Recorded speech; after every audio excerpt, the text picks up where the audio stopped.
जय हिंद। स्वागत है आपका इस YouTube channel learn tea life में।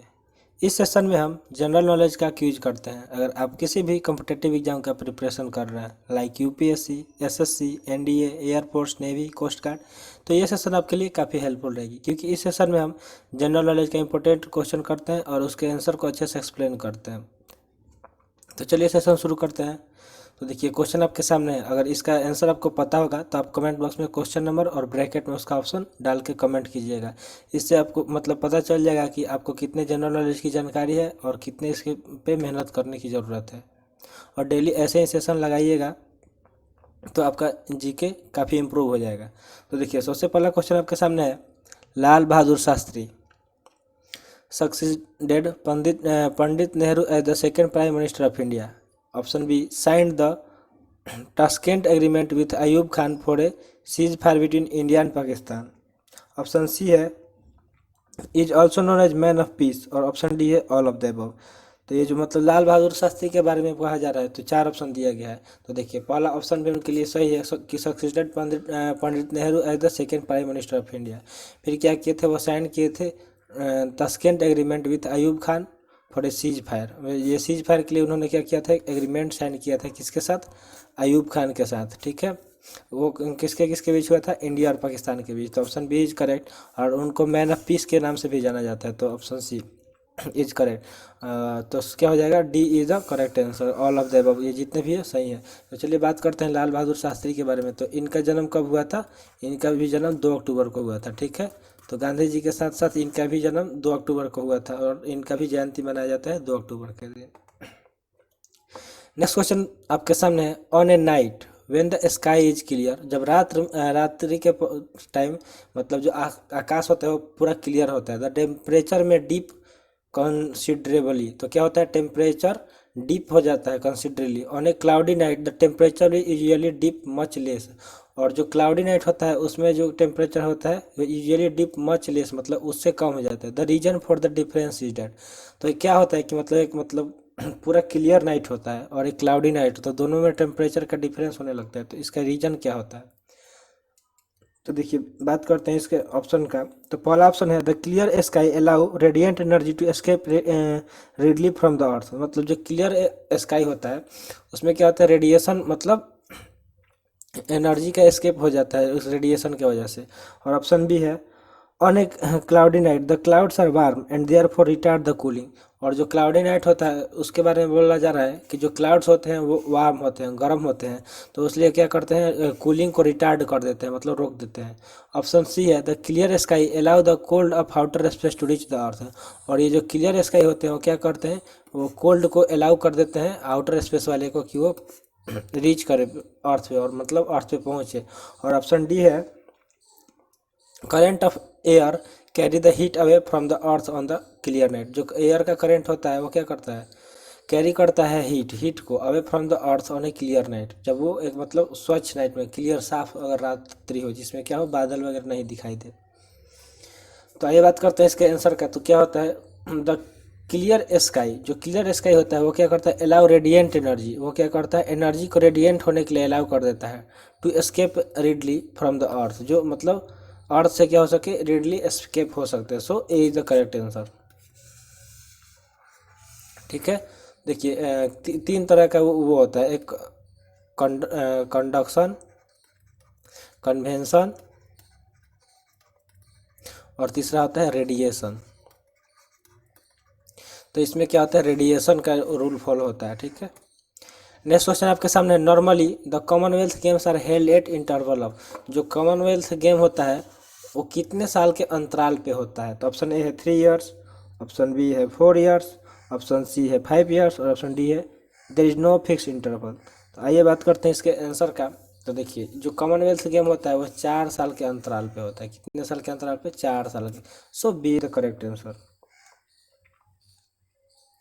और ये जो ओलंपिक गेम होता है उसमें भी कितने का गैप होता है, 4 साल का होता है। और देखिए Commonwealth game is international gaming but only for British colonise country. ये किसके लिए होता है, ब्रिटिश कॉलोनाइज कंट्री है उनके लिए ही कॉमनवेल्थ गेम होता है। ठीक है, and Olympic is also international gaming. और ये जो ओलंपिक होता है, डिफरेंस बता रहे हैं कि ओलंपिक और कॉमनवेल्थ गेम में, ठीक है। तो ये क्या होता है, ओलंपिक क्या होता है, ये भी इंटरनेशनल गेम होता है, ये भी इंटरनेशनल होता है, लेकिन ये किसके लिए सिर्फ होता है, ब्रिटिश कॉलोनाइज के लिए, ठीक है, ब्रिटिश कॉलोनाइज जो कंट्री है उनके लिए होता है। और जो ये ओलंपिक होता है ये एवरी कंट्री के लिए, किसके लिए, एवरी कंट्री, जितने भी देश है उनके लिए। नेक्स्ट क्वेश्चन आपके सामने है, महाकवि कालिदास, जो कालिदास है उनको महाकवि के नाम से भी बोला जाता है। तो ये कालिदास कौन थे, इसके बारे में कुछ पॉइंट दिया गया है। तब आज one of the greatest Sanskrit poet and dramatist, क्या मतलब वो एक बहुत ही महान संस्कृत के पोएट थे और एक ड्रामेटिस्ट भी थे। ऑप्शन बी है, live during the region of Chandragupta Vikramaditya, वो कब के दौरान, मतलब किस के शासन काल में थे, चंद्रगुप्त विक्रमादित्य के शासन में थे। या ऑप्शन सी है, फेमस वर्क इंक्लूड, इनका फेमस वर्क कौन कौन सा है, शकुंतला, रघुवंशा, मेघदूता एंड कुमार संभावना। या option D, all of the above. तो जो महाकवि कालिदास है इनके बारे में ये सारे जो यहाँ पे पॉइंट्स दिए गए हैं वो सही है, इसलिए क्या हो जाएगा, D the correct option. So all of the above. क्या कि मतलब ये क्या है, एक ग्रेटेस्ट संस्कृत पोएट और ड्रामेटिस्ट भी हैं, और ये चंद्रगुप्त विक्रमादित्य के शासनकाल में थे, और इनका फेमस जो वर्क है क्या है, शकुंतला, रघुवंशा, मेघदूता एंड कुमार संभावना, ये सब है। नेक्स्ट क्वेश्चन आपके सामने है, Olympic emblem is compose of 5 intertwined, जो ओलंपिक होता है वो 5 ऐसे सर्कल से मिलके बना होता है, 2 3 4 5, इस तरह का होता है ना ओलंपिक का।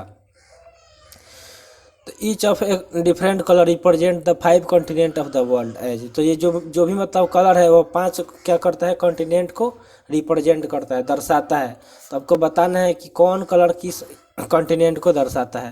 तो देखिए ऑप्शन ए है आपके सामने, ऑप्शन ए है, ब्लू रिंग किसको, यूरोप को दर्शाता है, येलो रिंग एशिया को दर्शाता है, ब्लैक रिंग अफ्रीका को, रेड रिंग अमेरिका को, और ग्रीन रिंग ओशियानिया को, ठीक है। तो देखिए, और ऑप्शन बी क्या है, ब्लू रिंग एशिया को दर्शाता है, येलो रिंग यूरोप को, ब्लैक रिंग ओशियानिक को, और रेड रिंग अफ्रीका को, और ग्रीन रिंग अमेरिका को। ऑप्शन सी है, blue ring Europe, yellow ring Asia, black ring Africa, red ring Oceania और green ring America. Option D है, blue ring Asia, yellow ring Europe, black ring Africa, red ring America और green ring Oceania. तो देखिए कौन कौन सा colour इसमें से आपको करेक्ट आंसर चूज करना है। तो पहला कौन सा होता है, ब्लू, ठीक है। तो ब्लू किसको दर्शाता है, यूरोप को, ब्लू यूरोप को दर्शाता है। उसका आता है येलो, जो येलो कलर होता है उसकी वो किसको दर्शाता है, एशिया को, ठीक है। उसका थर्ड कलर है ब्लैक, तो ब्लैक किसको दर्शाता है, अफ्रीका को, ठीक है। उसका फोर्थ है रेड, जो रेड रिंग है वो किसको दर्शाता है, अमेरिका को। और उसका फिफ्थ है ग्रीन, और ग्रीन किसको दर्शाता है, ओशियानिया को। तो यही चूज करना है कि ऑप्शन में कौन सा है। तो देखिए ये सब सारे किस ऑप्शन में, ऑप्शन में ए में है। So option A is the correct answer.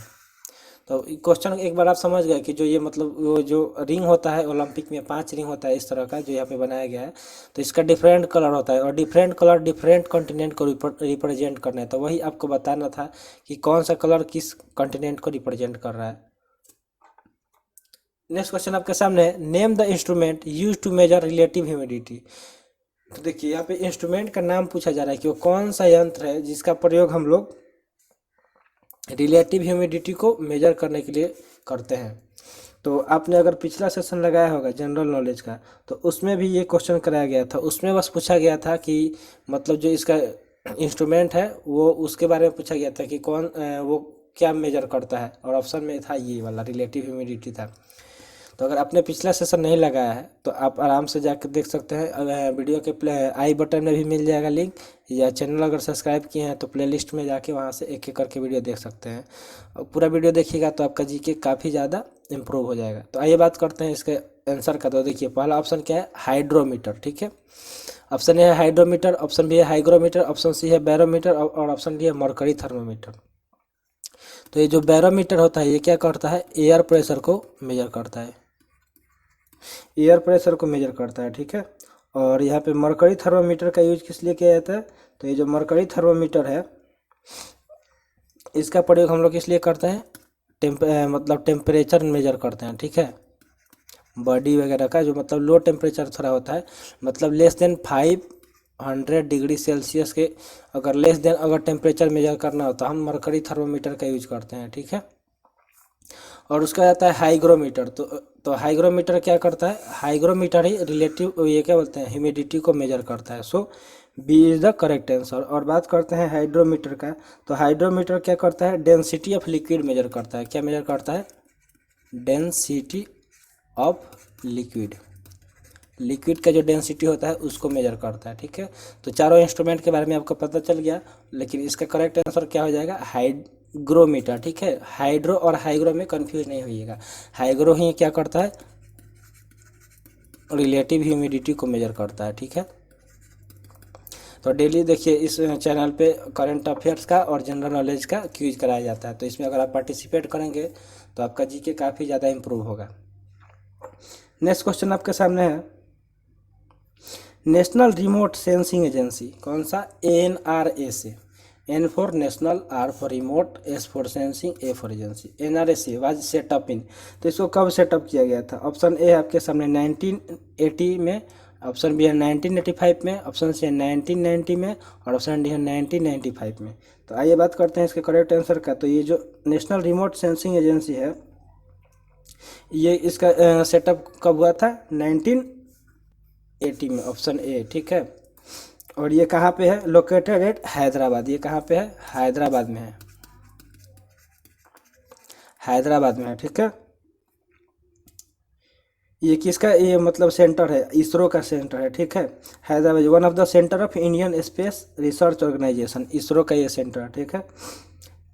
Next question आपके सामने है, Meena is the tribe of, ये जो मीना है ये कहाँ का ट्राइब है, कहाँ का जनजाति है, इसके बारे में पूछ रहा है आपके सामने। यहाँ पे ऑप्शन दिया गया है त्रिपुरा का, ऑप्शन बी है सिक्किम का, ऑप्शन सी है राजस्थान का, और ऑप्शन डी है नागालैंड या असम का।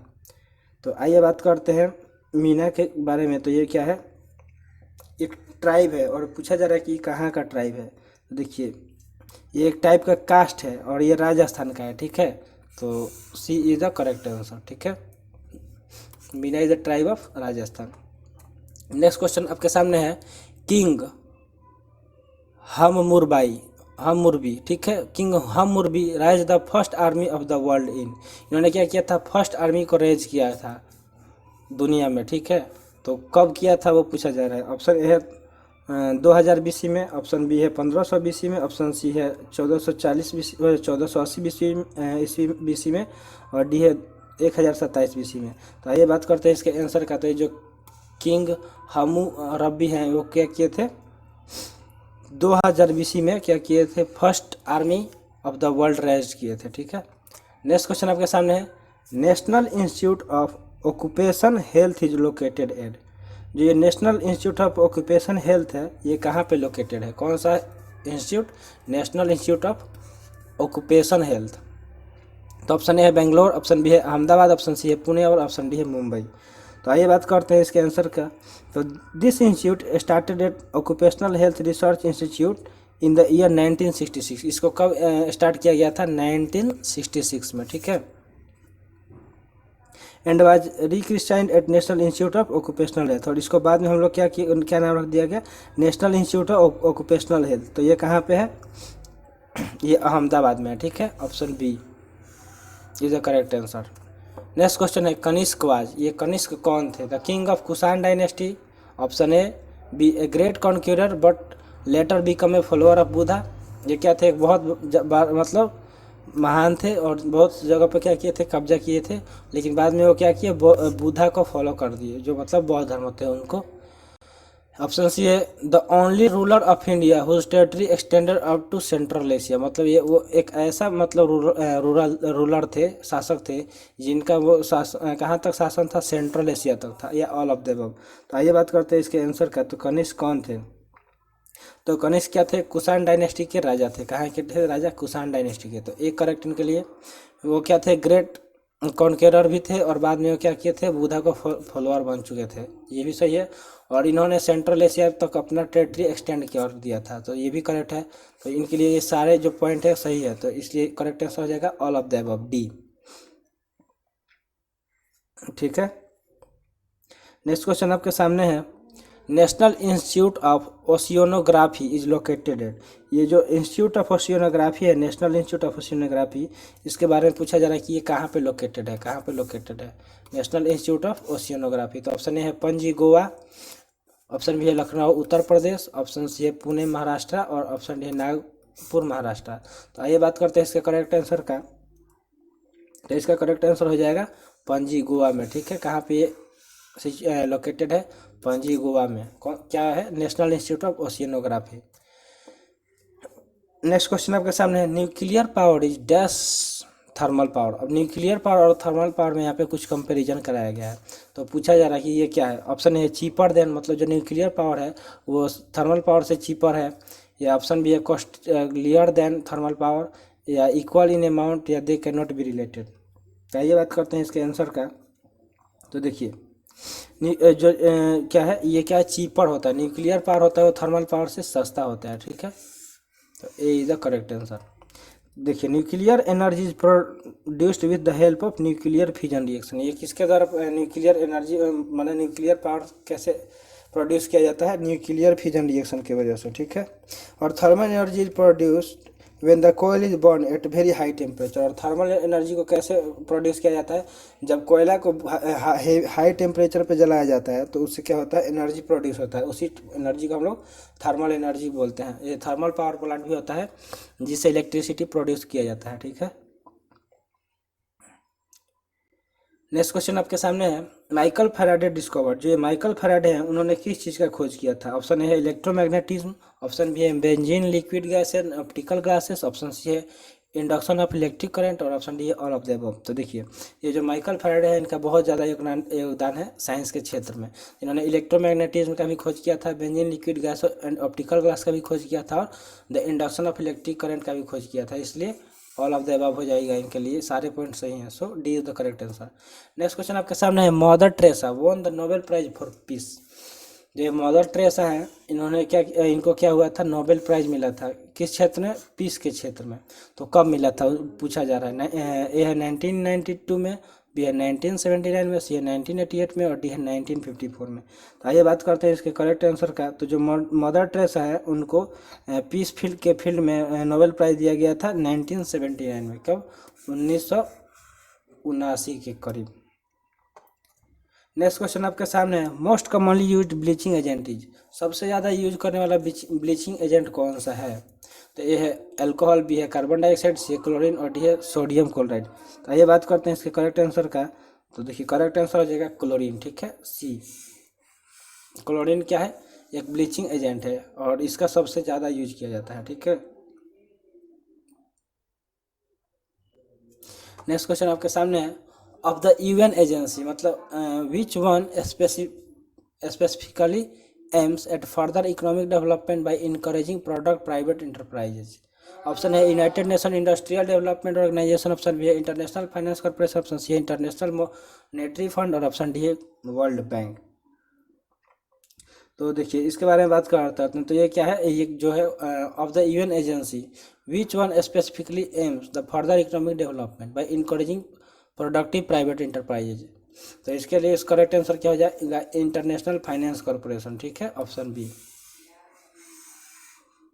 नेक्स्ट क्वेश्चन आपके सामने है, Neil Armstrong and Edwin Aldrin were the first two. इन दो, यहाँ पे दो साइंटिस्ट का नाम दिया गया है और उनके बारे में पूछा जा रहा है कि सबसे पहले इन दोनों ने क्या किया था। तो नील आर्मस्ट्रॉन्ग का नाम तो आप बचपन से सुनते आ रहे होंगे कि इन्होंने क्या किया था, स्टेप ऑन द मून। इन्होंने पहला कदम कहाँ पे रखा था? मून पे रखा था। तो ये इनके लिए यही ऑप्शन ए ही करेक्ट हो जाएगा, क्योंकि इन दोनों ने दोनों चांद पे गए थे सबसे पहले और वहीं पे अपना कदम रखे थे।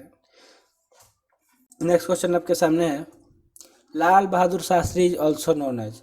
लाल बहादुर शास्त्री को मतलब और भी हम किस नाम से जानते हैं? तो ये पहला क्वेश्चन जो हम किए इसमें पीछे उसमें भी बताया गया था। तो अगर आपको याद होगा कि पहले क्वेश्चन में क्या बताया गया था, तब जरूर मतलब उनके बारे में 4 वो ऑप्शन था उसमें से सिलेक्ट करना था। तो जल्दी से कमेंट बॉक्स में कमेंट कर दीजिए कि ये इनको मतलब और भी किस नाम से जाना जाता है। तो ऑप्शन ए है गुरुजी, ऑप्शन बी है man of peace, option C है पंजाब केसरी, और ऑप्शन डी है महामना। ठीक है, तो जल्दी से कमेंट कर दीजिए। तो देखिए, बात करते हैं गुरुजी के बारे में। तो गुरुजी या गुरुदेव किसको बोला गया था? रविंद्रनाथ टैगोर को, ठीक है। मैन ऑफ पीस, ठीक है, मैन ऑफ पीस किसको बोला गया था? लाल बहादुर शास्त्री को, ठीक है। तो यहाँ पे बी करेक्ट हो जाएगा, ठीक है, B is the correct answer. और यहाँ पंजाब केसरी है और महामाना है। तो बताना है कि इन दोनों, अगर आपको मतलब इसको, इसका आंसर ढूंढ के आपको कमेंट बॉक्स में कमेंट करना है कि इसका क्या आंसर होगा। इसका करेक्ट आंसर क्या हो जाएगा? बी, ठीक है। नेक्स्ट क्वेश्चन आपके सामने है, lime is sometimes applied to soil in order to, मतलब जो लाइम को कभी कभी मतलब सॉइल में अप्लाइड किया जाता है, किस ऑर्डर में किया जाता है, तो मतलब किस लिए किया जाता है? तो ऑप्शन ए है increase the alkalinity of the soil, मतलब सॉइल का एल्कलिनिटी बढ़ाने के लिए, या option B increase the acidity of the soil, या सॉइल का एसिडिटी बढ़ाने के लिए, या C restore nitrates to the soil, जो सॉइल के अंदर नाइट्रेट्स होते हैं उसको रिस्टोर करने के लिए, या D make the soil more porous, या जो सॉइल को मोर पोरस बनाने के लिए यूज किया जाता है। किसका यूज? लाइम का। तो आइए बात करते हैं इसके करेक्ट आंसर का। तो इसका करेक्ट आंसर हो जाएगा ये कि जब लाइम हम डालते हैं सॉइल में तो एल्कलिनिटी को इंक्रीज कर देता है सॉइल में, ठीक है। सो ए इज द करेक्ट आंसर, ठीक है। तो आई होप ये सेशन आपको काफ़ी पसंद आया होगा और आप इससे काफ़ी नया चीज़ भी सीखे होंगे। तो अगर आपको ये वीडियो अच्छा लगा हो तो लाइक कर दीजिए, और कि आपने इसमें कितना आउट ऑफ 20 सही किया वो भी आप कमेंट कर दीजिए, जिससे पता चल जाएगा कि हाँ आपको कितने जनरल नॉलेज की नॉलेज है और कितने इसके पीछे मेहनत करनी है। और मिलते हैं फिर अगले सेशन में। जय हिंद।